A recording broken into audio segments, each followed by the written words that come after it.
그리스도님 찬미와 영광 받으소서. 그리스도님 찬미와 영광 받으소서. 하느님은 세상을 너무나 사랑하신 나머지 외아들을 내주시어 그를 믿는 사람은 누구나 영원한 생명을 얻게 하셨네. 그리스도님 찬미와 영광 받으소서. 주님께서 여러분과 함께 또한 사제의 영과 함께 요한이 전한 거룩한 복음입니다. 주님 영광 받으소서. 유다인들의 파스카 축제가 가까워지자 예수님께서는 예루살렘에 올라가셨다. 그리고 성전에 소와 양과 비둘기를 파는 자들과 환전꾼들이 앉아 있는 것을 보시고 끈으로 채찍을 만드시어 양과 소와 함께 그들을 모두 성전에서 쫓아내셨다. 또 환전상들의 돈을 쏟아버리시고 탁자들을 엎어버리셨다. 비둘기를 파는 자들에게는 이것들을 여기에서 치워라, 내 아버지의 집을 장사하는 집으로 만들지 마라 하고 이르셨다. 그러자 제자들은 당신 집에 대한 열정이 저를 집어삼킬 것입니다 라고 성경에 기록된 말씀이 생각났다. 그때 유다인들이 예수님께 당신이 이런 일을 해도 된다는 무슨 표징을 보여줄 수 있소 하고 말하였다. 그러자 예수님께서 그들에게 대답하셨다. 이 성전을 허물어라. 그러면 내가 사흘 안에 다시 세우겠다. 유다인들이 말하였다. 이 성전을 46해나 걸려 지었는데 당신이 사흘 안에 다시 세우겠다는 말이오. 그러나 그분께서 성전이라고 하신 것은 당신 몸을 두고 하신 말씀이었다. 예수님께서 죽은 이들 가운데서 되살아나신 뒤에야 제자들은 예수님께서 이 말씀을 하신 것을 기억하고 성경과 그분께서 이르신 말씀을 믿게 되었다. 파스카 축제 때에 예수님께서 예루살렘에 계시는 동안 많은 사람이 그분께서 일으키신 표징들을 보고 그분의 이름을 믿었다. 그러나 예수님께서는 그들을 신뢰하지 않으셨다. 그분께서 모든 사람을 다 알고 계셨기 때문이다. 그분께는 사람에 관하여 누가 증언해 드릴 필요가 없었다. 사실 예수님께서는 사람 속에 들어있는 것까지 알고 계셨다. 주님의 말씀입니다. 그리스도님 찬미합니다. 참 예수님, 오늘 보좌 신부님이 오늘도 오는 줄 알았으면 보좌 신부님한테 시킬 걸. 보좌 신부님이 한번 좀 하면 좋겠다. 제가 요즘에 그래서 얼마라도 하면 만약에 네, 우리 신부님 박수로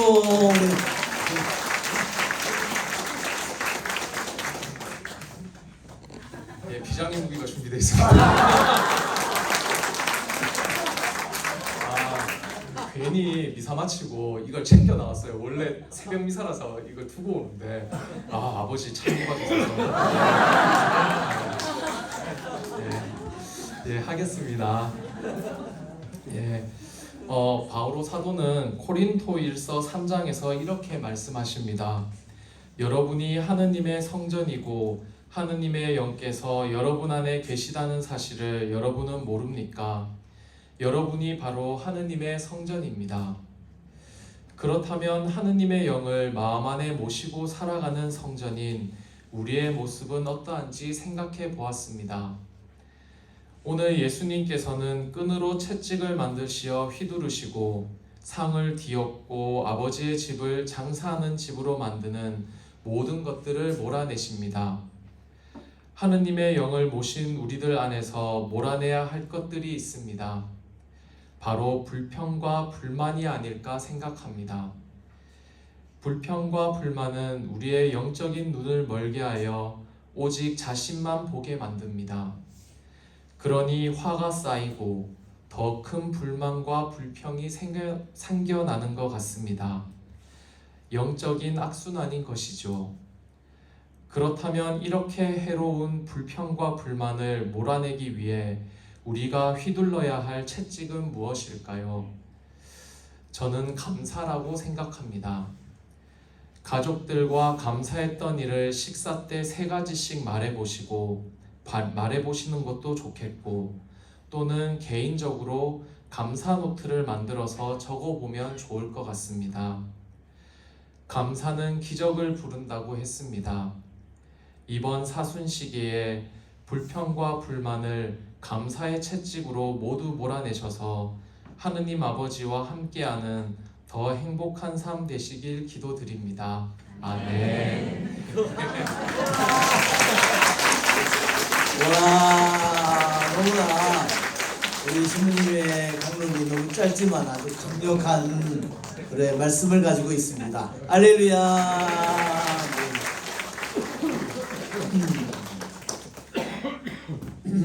정말 감사를 드립니다. 아주 제가 생기가 좀 솟는 것 같습니다. 지금 굉장히 피곤한 상태였는데 그래요. 감사합니다. 야, 신부님이 채찍을 저한테 하나 탁 때리는 것 같아요. 네. 오늘은 이 성전을 정화하는 예수님의 모습을, 분노하시는 예수님의 모습을 보게 됩니다. 우리들도 분노를 자주 하는데 예수님의 분노하고 좀 달라요. 그렇죠? 어떤 면에서 다른가요? 예수님의 분노는 거룩한 분노이고 사람을 구원하는 분노입니다. 그것이 우리의 분노와 다른 점입니다.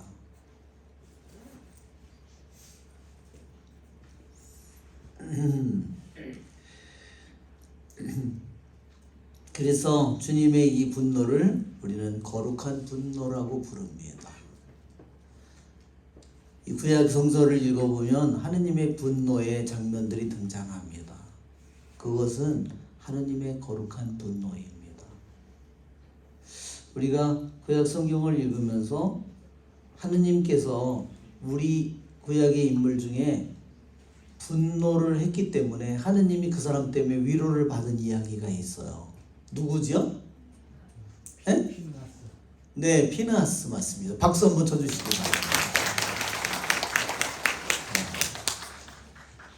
예, 이스라엘 백성이 40년 동안의 약속의 땅을 여행을 해서 드디어 약속의 땅을 코앞에 눈앞에 두고 거기에 모압 땅에서 약속의 땅을 건너가려고 하는 중입니다.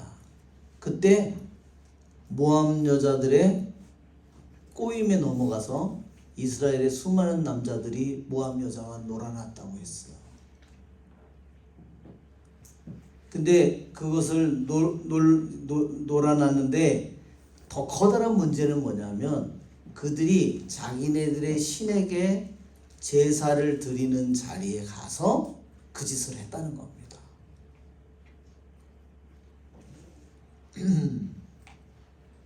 그래서 그날로 인해서 수만 명이 죽잖아요. 그때 피느하스가 이스라엘의 한 족장 지므리의 아들이라고 돼 있어요. 모압 여자를 아예 뻔뻔스럽게 데려다가 자기 텐트에서 그 여자가 잠을 자고 있는 그 순간에 창으로 찔러서 그 남자와 여자를 순간에 죽여버립니다. 그때 하느님의 분노가 진영에 타올라서 수만 명을 죽이고 있는 순간에 그 피느하스의 그 분노 때문에 하느님께서 위로를 받아서 분노가 멈추는 겁니다. 여러분, 우리 하느님의 마음과 하느님의 거룩한 슬픔, 하느님의 거룩한 분노와 한마음이 되는 것이 하느님을 얼마나 위로하는지 여러분 우리 주님께 박수 한번 쳐야 되겠어요. 그렇죠? 정말 놀라운 일입니다. 단 한 사람의 영혼이 한 사람의 거룩한 분노가 하느님의 마음을 너무너무 아프게 한 것을 분노하는 그 마음이 하느님의 분노한 마음을 달랬다는 거예요. 얼마나 놀라운 일입니까?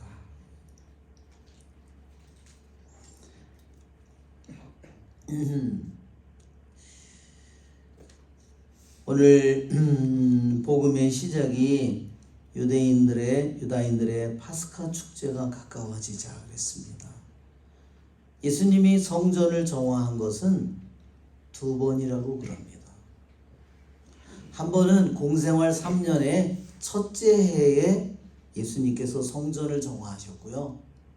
요한복음에는 첫 번째 공생활 첫 번째 한 거고, 다른 마태, 마르코, 루카복음 세 복음에는 전부가 예수님께서 예루살렘 성전에 당신이 나귀를 타고 입성한 그 다음날 성전 정화를 또 한 번 했다는 겁니다.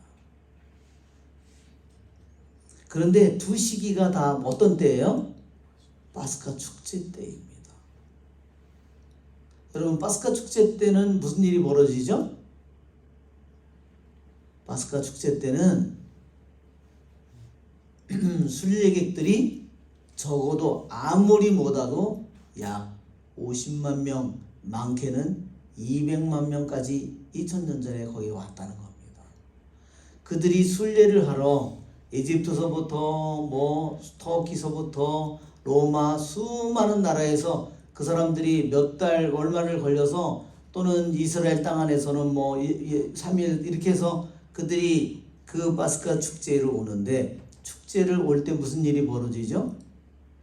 양들이 수만 마리가 도살되는 날이에요. 한번 생각해 보십시오. 수많은 1년 된 어린 양들이 수도 없이 목이 잘리고 피를 흘리고 죽고, 그것을 파스카 제물로 바치는 날이에요. 여러분, 그 날이 파스카 축제 날 누가 돌아가시죠? 장차 당신이 죽을 날이에요. 왜 그럴까요? 당신이 죽는 날 때문에 화가 나서 그런 것이 아닙니다. 말라키 예언서에 보면 그분이 성전에 나타나는 날 누가 당해내랴, 그렇죠? 영원하신 하느님이 도살되는 날, 그날에 모든 이들이 구원을 받도록 당신은 목숨을 바치는데, 오히려 당신이 목숨을 바치는 날 영원한 멸망을 겪을 그들을 구원하시기 위해서 그분의 거룩한 분노가 타오르는 겁니다. 그래서 성전을 정화하는 겁니다.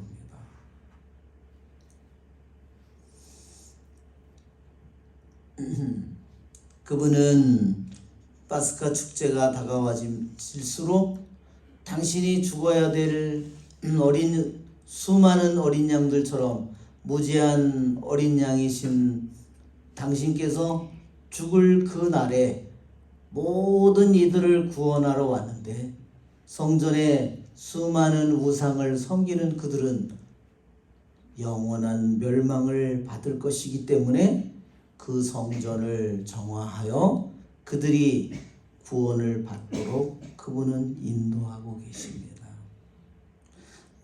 여러분, 성전 안에서 아버지의 집이고 기도의 집이고 거룩한 집이지만, 그들은 하느님께 경배가 첫째가 아니고 돈이 첫째이고 재산을 불리는 게 첫째이고, 그렇죠? 이 세상에 재물을 모으는 것이 첫째이고, 그렇게 돼버린 겁니다. 여러분, 어떤 우상이죠?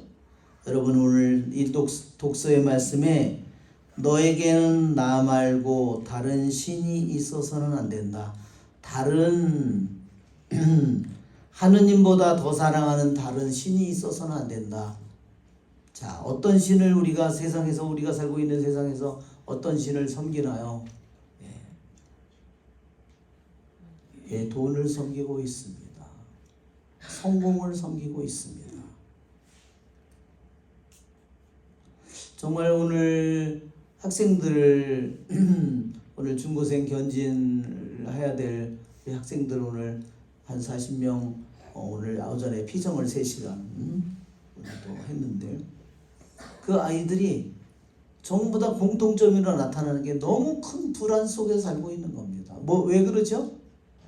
경쟁 속에 던져져 있는 겁니다.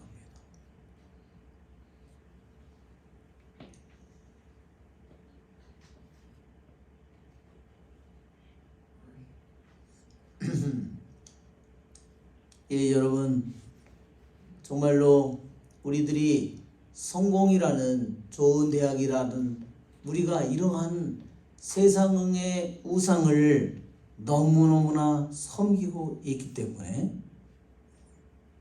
우리는 우리들 자신이 나의 신앙을 제대로 잘 지키고 살려면 우리는 정신을 차려서 잘 살아야 됩니다. 오늘 주님께서 이렇게 말합니다. 너는 위로 하늘에 있는 것이든 아래로 땅 위에 있는 것이든 땅 아래로 물속에 있는 것이든 그 모습을 본뜬 어떤 신상도 만들어서는 안 된다. 물론 신상도 만들어서는 안 되지만 여러분 가장 교묘한 신상은 어디에 있죠? 내 마음속에 있습니다. 내가 우상으로 섬기는 신상은 나의 마음속에 있어요.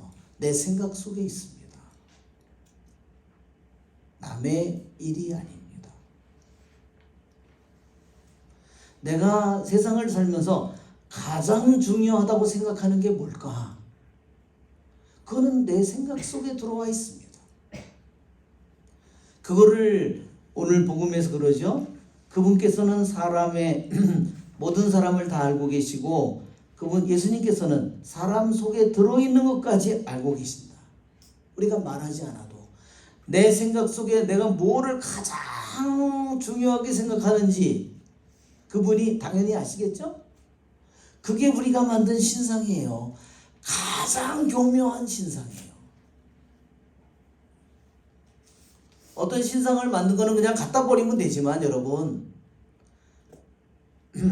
우리들이 오늘 양과 소 사람 어떤 것은 쫓아내고 어떤 것은 주님께서 뒤집고 어떤 것은 채우라고 얘기합니다. 여러분 내가 제일 사랑하는 사람이 있다면 내가 그 사람을 쫓아내야 되겠죠. 그러나 돈을 쫓아내는 건 돈은 쏟아 버려야 되는 겁니다.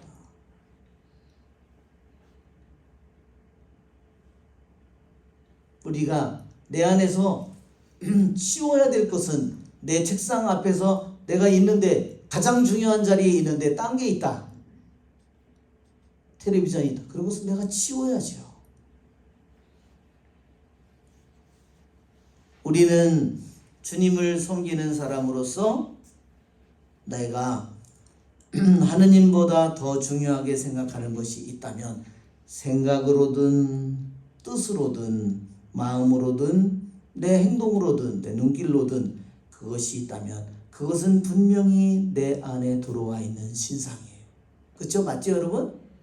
네. 그것은 우리들이 내 자신이 그것을 쫓아내고 그것을 쏟아붓고 내가 그것을 쫓아내도록 내가 해야 됩니다. 그것이 우리들이 1계명에서 우리들이 받은 주님께로부터 받은 명령입니다. 여러분 우리가 1계명을 지키게 될 때 우리는 하느님이 우리에게 어떠한 힘과 영광을 줄까요?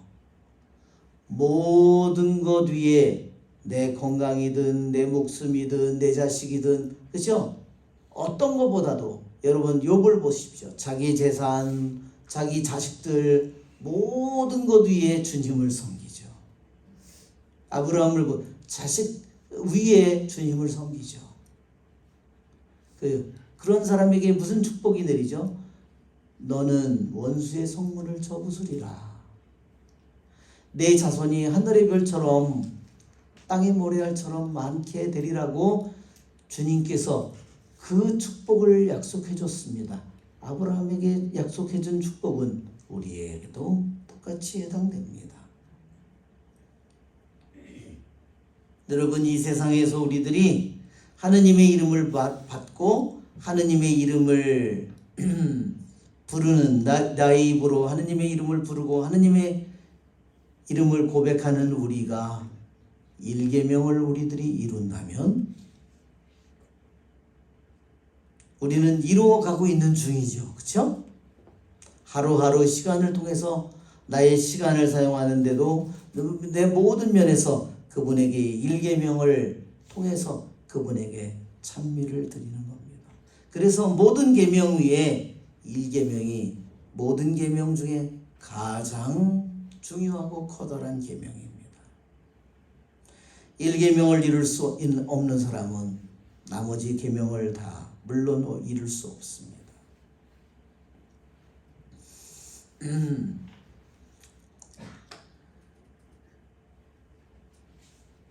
우리는 우리의 주님께서 살아계신 우리의 주님께서 우리들의 마음을 속속들이 아시는 주님을 우리는 찬미합니다. 그렇죠? 예. 그분은 우리들에게 이 세상의 모든 것인 그분의 이름을 우리가 부르도록 우리에게 이러한 특권과 영예와 영광을 우리 모두에게 주셨습니다. 하느님의 이름을 찬미하는 것은 이 세상에서 시작되지만 주님 안에서 영원히 계속될 것입니다. 그렇죠? 오늘 주님께서는 뭐라고 말씀하셨냐면 파스카 축제가 다가오는 때에 어린 양이 도살된, 우리는 매일 미사를 정체를 영하기 전에 어린 양을 노래하잖아요. 그렇죠? 우리 주님께서는 이 성전을 허물어라 그렇게 말씀하셨습니다. 당신을 허물라고, 당신을 죽이라고 말씀하십니다. 제자들조차도 그 말을 문자 그대로 알아들었다는 겁니다. 그러나 예수님의 제자들마저도 예수님께서 죽은 이들 가운데에서 되살아나신 뒤에야 제자들은 예수님께서 이 말씀을 하신 것을 기억하고 성경과 그분께서 이루신 말씀을 믿게 되었다. 그때는 그들이 이해하지 못했다는 겁니다. 예수님께서 죽으시고 부활하신 후에야 성전을 허물어라는 예수님의 말씀이 얼마나 가슴 아픈 말인지, 그분이 얼마나 놀라운 각오와 사랑으로 이 말씀을 하셨는지 당신이 걸어갈 길을 너무나 잘 보여주신 것입니다. 그래서 우리는 사순일주일에 광야에서 유혹을 받는 예수님, 2주에서는 타골산에 올라가서 영광스러운 모습으로 변화된 예수님이 이라면 3주의 주일에 우리는 이제 당신이 순환할 예루살렘에 가까이 가셔서 파스카 축제를 시간에 도살당할 어린 양이신 당신께서 당신의 순환을 준비하고 계심을 우리가 보게 됩니다. 오늘 이 독서에서 유다인들은 표징을 요구하고 그리스인들은 지혜를 찾습니다. 그러나 우리는 십자가에 못 박히신 그리스도를 선포합니다. 그리스도는 유다인들에게는 걸림돌이고 다른 민족에게는 어리석음이지만, 그러나 그리스도는 부르심을 받은 우리에게, 구원의 부르심을 받은 우리들에게는 그리스도는 어리석음이 아니고 무식함이 아니고 하느님의 힘이고 하느님의 지혜라고 했습니다. 여러분, 우리가 끊임없이 이 사순식에 바라보는 것은 십자가에 못 박히신 그리스도를 끊임없이 바라보고 그분의 뒤를 따라가는 길입니다. 이 사순시기에 이것이 바로 우리들이 매일매일 걸어가야 되는 길입니다. 십자가에 못 박히시는 예수님은 세상에서는 너무나 어리석고 세상의 눈으로는 너무나 약해 보입니다. 그러나 우리는 십자가에 못 박히신 예수님께서 이 세상에 당신이 일으킨 어떤 기적보다도, 어떤 말씀보다도 우리에게 가장 강력한 말씀이고 가장 높은 지혜임을 우리는 알고 있습니다. 우리의 좋으신 주님을 찬미합시다. 아멘.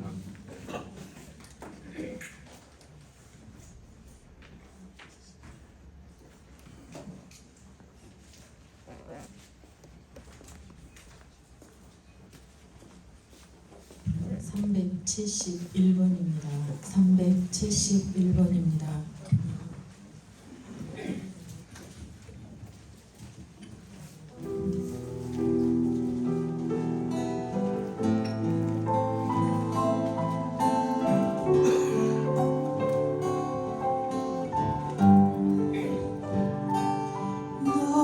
약해 있을 때에도